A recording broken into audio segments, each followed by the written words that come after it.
Mamemo akwa aba na me na wasepa wo mre no wadaje a wo de mayen ejuada de kwesi fie de bia no health tips e wa Adom TV bedwam so enenso akwanya na base ye to ayen koma yedie na wotwe sciatica na ene ye hwe ni treatment ti ene de nya so fama me eye endpoint homeopathic clinic na daroma ene de bro ya we bia ha wadwen abra Dr. Adom e wa ha dog e mo akwa aba mejo so se bibia boko nyakopanda mo e da se ene wiki wo ayade na ye wada ye hwe treatment se bia obi e wo sa problem na kwan be na e be fa so aso ano because pain na wo kan minim ya misumi nyenya pain bi na minim say ye bia de aha well the umkase ne say also first of all no obi enya ne oto ase hyehyew etwetwen wo ohun se why dudu usisi obi akwa wontimi nya na so in fact bebre no a etimi ye omo to the stand say nante ekra no it makes it quite impossible it bebre no a no obeche so oba hospital doctor me dwale kra je se metena se nya sa me ntimi nya hwe obi a wontimi move more than be a meter kra enti eno no eya ade ba ko a na momo no enye pains bia bebe nipa sisi bia na kire se wo sciatica okay enye pains bia beba wonan ho bia na kire se wo sciatica but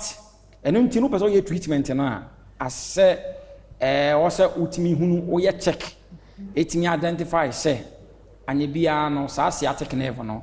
ebi wo ho anase wo de no sciatica no ebi wo ho anase ebi ni ho edi se nipa na ba endpoint clinic ya in fact enya hospital bia na etimi treat sciatica no let me say ye kura san tie di shemu ye diagnose ya no ye de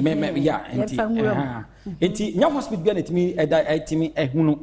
you see bebre no obeba no wase machini saa de ma bebre no an ye confuse ene se obi o ha wase wakwa doctor for wase wo mu hu adakore ha no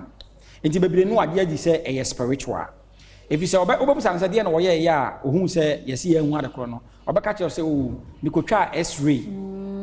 but then okra o mu ne se x-ray enye x-ray it finds it very difficult to detect nerves okay x-ray ka bone and am pembebiri no ano itimi detect no so easy and then say endpoint nipa ne ba ye obi bia machine bia computer bia na say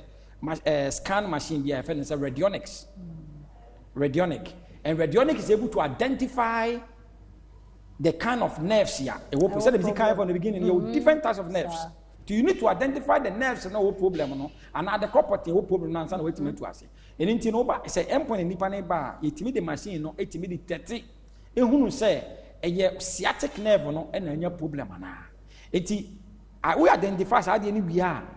apart from that no say we identify we identify we na we hunu say we na ye no we treat sciatic nerve problem first of all also hunu ye wono ma ye enuane a wo se wudie yes ye wo nuane a wo se wudie exercise also otimi ye ene ye wo nuru ha yetimi di nerves so person o correct sciatica nya painkiller na dey correct sciatica bebre no beba no bo se painkillers no enam se nipa ne pains na wo go through ni ntino ni ama ne painkillers bebre no ya wonuru a yetimi dey yetimi di ekenya nerves no ama nerves na enya adwuma yie no e sha se activate itself so and that is how yetimi eye enti wo yes ade no so a enye no akeke enti wo endpoint homeopathic clinic ya ade ba ko ese timi de bo an say physiotherapy and enti machines wo wa wo gina bi so wo da bi so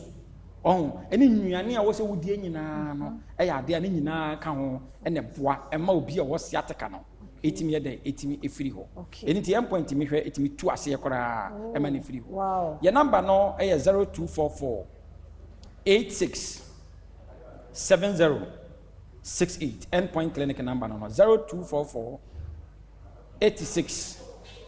70 68 ochanya me adoma ye di bewie nti ye behwe ochena ye behwe prevention na ya hwe treatment no enwane kora ade na enwane ben na nipa ne wa wo se wodie ene sa na mane nyina say ya obi wo kora no a onni bie no wontimi nkonkonya sciatica yada say Dr. Adom na yete ne nka no endpoint homeopathic clinic Adaroma ene ye health tips bro nyame Adom a Mr. week yi se wontie ya ochini fie de mema no mpaw na hwe de e bekwa akosi bididi afia amankwa tamaklo